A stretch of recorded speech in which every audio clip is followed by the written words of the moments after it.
Servus Leute und herzlich willkommen bei der Autotester.de, eurem Autotester des Vertrauens. Ich bin die Jessie und stehe hier am Audi-Forum. Hier dürfen dann alle großen Audi-Fans ihr Auto abholen, wenn sie das denn wollen. Da hinten ist die Halle, die kennt ihr bestimmt auch schon aus ein paar Reviews. Die Sophia hat beispielsweise da auch ihren R8 abgeholt. Aber ich stehe jetzt hier nicht neben einem R8, sondern neben einem e-tron Sportback. Und euch möchte ich heute erzählen, warum er für mich der schönste Elektro-SUV ist, den es aktuell auf dem Markt gibt. Falls ihr Bock drauf habt, bleibt gerne dran. Ihr findet uns nicht nur hier auf YouTube, macht gerne die Glocke an, sondern auch auf Instagram, Facebook und TikTok. Abonniert uns auch da, würde mich riesig freuen. Dann würde ich sagen, gehen wir mal los und ich zeige euch jetzt erstmal die Optik. Kommt mit!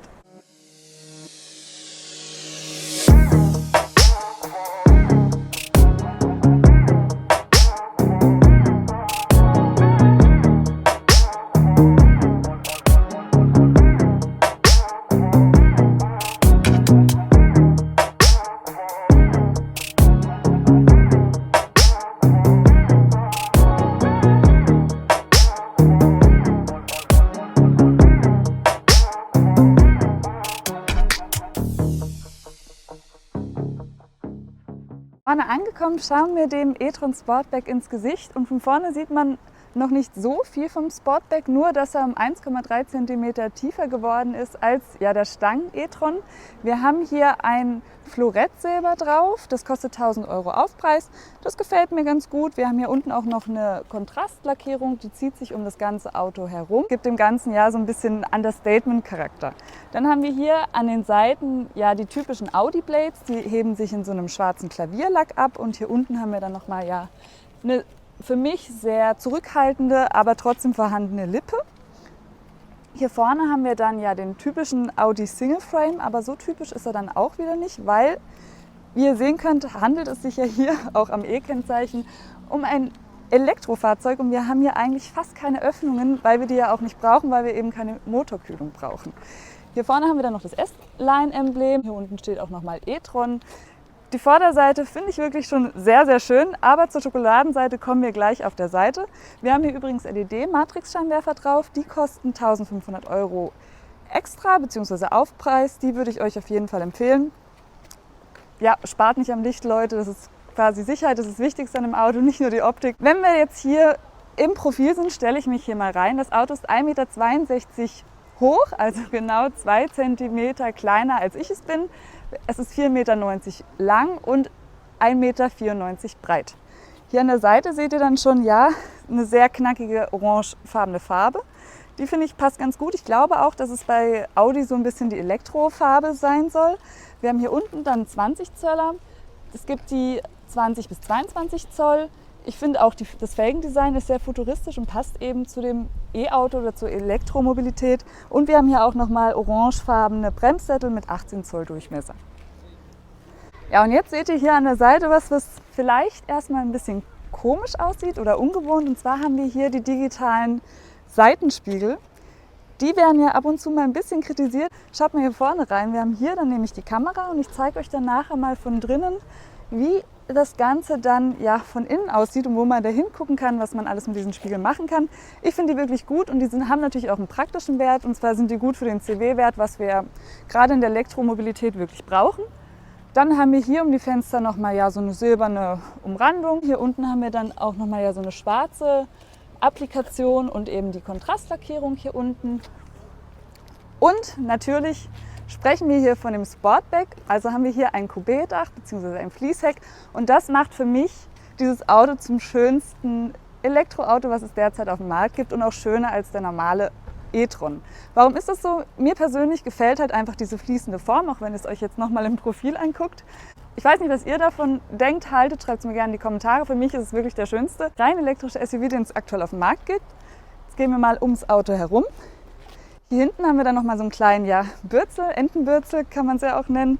Hier steht dann auch nochmal e-tron drauf, beziehungsweise 55 Quattro, das ist der Motor, den wir hier drin haben. Hier haben wir übrigens die höchste Motorisierung drin. Und die LED-Rückleuchten, die sich einmal komplett durch das Auto ziehen hinten. Ja, und irgendwie auch so ein bisschen spacig aussehen und wirklich schön sind. Hier unten haben wir dann auch nochmal diese schwarze Applikation, die wir hinten hatten. Einen silbernen Diffusor und wie ihr seht natürlich keine Auspüffe oder Auspuffendrohre, weil es ja ein Elektroauto. Und jetzt schauen wir mal in den Kofferraum, weil Ja, wenn wir von Coupé-Form sprechen, muss man natürlich auch ein bisschen Einbußen machen, was das Thema Praktikabilität angeht. Ist hier aber gar nicht so schlimm. Wir haben jetzt hier 45 Liter weniger Volumen. Das Volumen ist jetzt hier bei 615 bis 1655 Liter. Für mich ehrlich gesagt absolut ausreichend. Ich bräuchte nicht mehr und für die schöne Optik würde ich persönlich auch auf die 45 Liter verzichten. Wir haben hier auch nochmal einen doppelten Ladeboden. Kann ich euch nochmal zeigen. Kann man alles mögliche verstauen. Hier ist auch nochmal sehr viel Platz.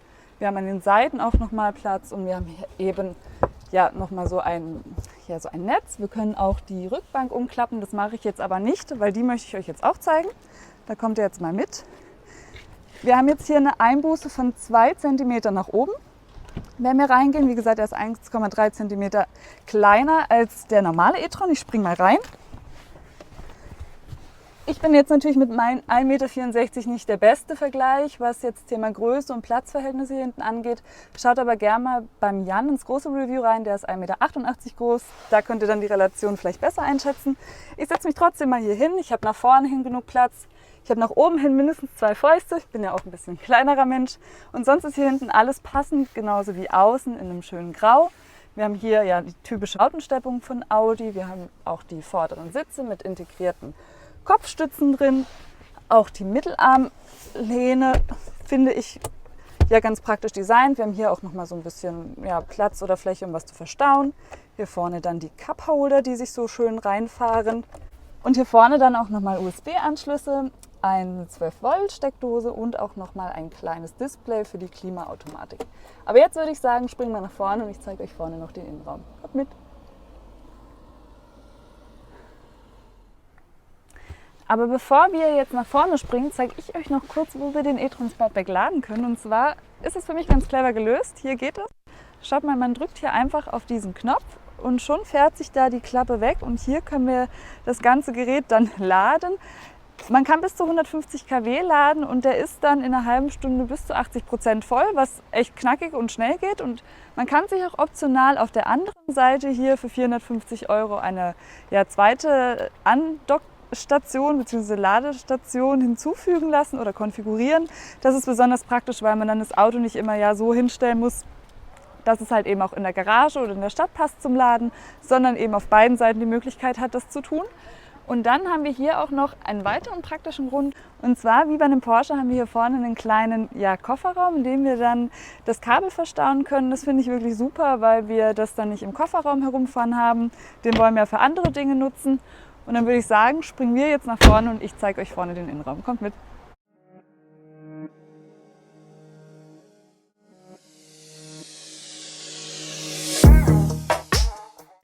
Weiter geht's mit dem Innenraum und ich zeige euch jetzt, was hier drin so besonders an einem e-tron Sportback ist, beziehungsweise eben an einem e-tron. Und da fallen mir als allererstes die digitalen Außenspiegel an. Die schauen wir uns jetzt mal an. Und zwar normalerweise, wenn ich so aus dem Fenster rausgucke, denke ich dann, da sollte ja eigentlich der Spiegel sein. Ist ein bisschen ungewohnt und man muss hier aber so ein bisschen in die Tür schauen. Kann dann aber, wenn ich hier drauf touche beispielsweise, die verschiedenen Richtungen definieren. Ich bin jetzt gerade bei dem hier drüben. Das heißt, ich kann hier gucken, ist da unten irgendwas an meiner Felge oder läuft da hinten gerade jemand vorbei. Das ist ganz witzig eigentlich. Kann hier aber auch den anderen Spiegel, nämlich meinen, auswählen und kann das Ganze auch hier steuern. Das finde ich ganz praktisch. Ich weiß aber ehrlich gesagt nicht, ob man das wirklich im Alltag braucht. Hier auf dem Reset-Knopf tariert sich das dann wieder in die Ausgangsposition. Die sind ganz fancy. Ich weiß nicht, was ihr davon haltet. Ich weiß nicht, ob ich im Alltag mich so schnell daran gewöhnen würde. Aber sie gehören halt eben zu so einem e-tron optional dazu, kosten 1.500 € Aufpreis. Ja, und sonst, was ist normal, auch nicht normal in Elektroautos, und zwar ein Mitteltunnel. Hier haben wir aber trotzdem einen. Audi hat sich dazu entschieden, einen reinzubauen. Warum brauchen wir den normalerweise nicht? Ja, weil wir das Getriebe eben hier nicht mehr haben. Ich finde es aber ganz praktisch, dass wir dennoch Ablageflächen haben. Wir haben hier unten beispielsweise Cupholder. Die kann man hier einfach so hochziehen. Finde ich auch ganz gut, die sind sehr hochwertig verarbeitet. Man kann das Ganze aber auch zumachen. Und wir haben hier nochmal eine induktive Ladestation. Da nimmt man das Handy so rum, schiebt es hier rein. Ist praktisch, weil man auch nicht abgelenkt wird, eben von dem Display. Man sieht es nicht, kann aber das Handy hier einfach rausziehen. Wir haben hier auch nochmal eine kleine Ablagefläche und wir haben hier vorne ein Tüchlein von Audi. Und wofür ist das?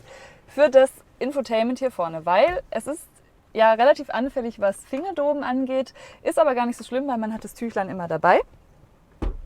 Sonst kann ich euch sagen, wir haben hier drin jetzt die Sportsitze mit einer integrierten Kopfstütze und aber hier auch dem S-Zeichen im Nacken eingraviert. Die kosten 1.000 Euro extra. Und das graue Leder, was meiner Meinung nach sehr gut zu der Außenlackierung passt, kostet auch nochmal 1.000 Euro extra. Wir haben hier aber eine sehr schöne Rautensteppung. Die kann ich euch nur empfehlen und sieht auch sehr edel aus. Quatschen wir noch kurz hier vorne über die verschiedenen Displays. Hier vorne haben wir ja den Bordcomputer. Da habe ich einmal die Ansicht mit der großen Karte, die gefällt mir persönlich am besten, kann hier aber bei View auch draufklicken und habe dann rechts und links verschiedene Möglichkeiten, mir Dinge zu konfigurieren. Kann hier die Fahrerassistenz anzeigen lassen, mein Mobiltelefon connecten. Rechts vom Lenkrad haben wir dann alles zum Thema Sprachsteuerung und aber auch Musik. Das mag ich immer ganz gern, dass ich hier drüber auch noch über den Drehregler die Musik lauter und leiser machen kann. Und dann kommen wir in der Mitte zum MMI, das hat 12 Zoll, circa 12,1 oder 12,3 Zoll, der Bordcomputer übrigens auch. Und da fangen wir hier mal bei Home an. Was ganz cool und praktisch ist, das habe ich euch ja schon bei ein paar Audi-Modellen gezeigt, wir können hier eben diese verschiedenen Kacheln selbst konfigurieren, uns die wichtigsten Sachen nach vorne machen, die uns nicht so interessieren, nach hinten machen und haben die eben so sehr schnell in der Shortwall-List. Was möchte ich euch zeigen? Erstmal ein paar Informationen zum Fahrzeug. Wir haben hier ja alle Fahrmodi, die Audi-typischen, die ihr kennt, und eben auch Offroad. Und wir haben hier noch Informationen zum Laden und Effizienz. Wir haben hier einen Effizienzassistenten, in dem wir dann die Rekuperation einstellen können, auf manuell oder eben automatisch, und können auch prädiktive Hinweise einschalten und haben hier dann nochmal alle Informationen zum Thema Laden. Das heißt, wir haben hier gerade keinen Ladevorgang aktiv und sehen aber auch, wie gerade noch der Batteriefüllstand ist. So viel erstmal zu dem Infotainment oben, sonst ist es Audi-typisch genauso wie die anderen MMIs, die ich euch gezeigt habe. Hier unten haben wir dann ein Display zur Einstellung der ganzen Klimaautomatik, können auch die Sitzheizungen einstellen. Das kennt ihr auch von anderen Modellen. Und hier unten haben wir dann auch nochmal die Rückfahrkamera, die finde ich ganz praktisch. Da können wir dann aus verschiedensten Winkeln uns das Auto angucken und aber auch in 3D. Ihr seht, es regnet gerade. Aber unser e-tron Sportback steht wunderschön hier vor dem Audi-Forum. Dann haben wir hier vorne nochmal einen Knopf, der zu den ganzen Assistenzsystemen führt. Da hat man dann eben auch so einen Knopf, in dem man da schnell hinkommt. Wir haben hier ja keinen Gangwahlhebel, sondern einen Quickshifter. Der ist auch ein bisschen gewöhnungsbedürftig, genauso wie die digitalen Außenspiegel. Aber irgendwie cool. Wir haben hier auch nochmal so eine Ablage für die Hand. Und ich würde sagen, hier drin ist für mich auf jeden Fall in dem Segment der Elektro-SUVs ist der e-tron Sportback der schönste. Ich weiß nicht, was ihr davon haltet, schreibt es mir gerne in die Kommentare, würde mich riesig freuen.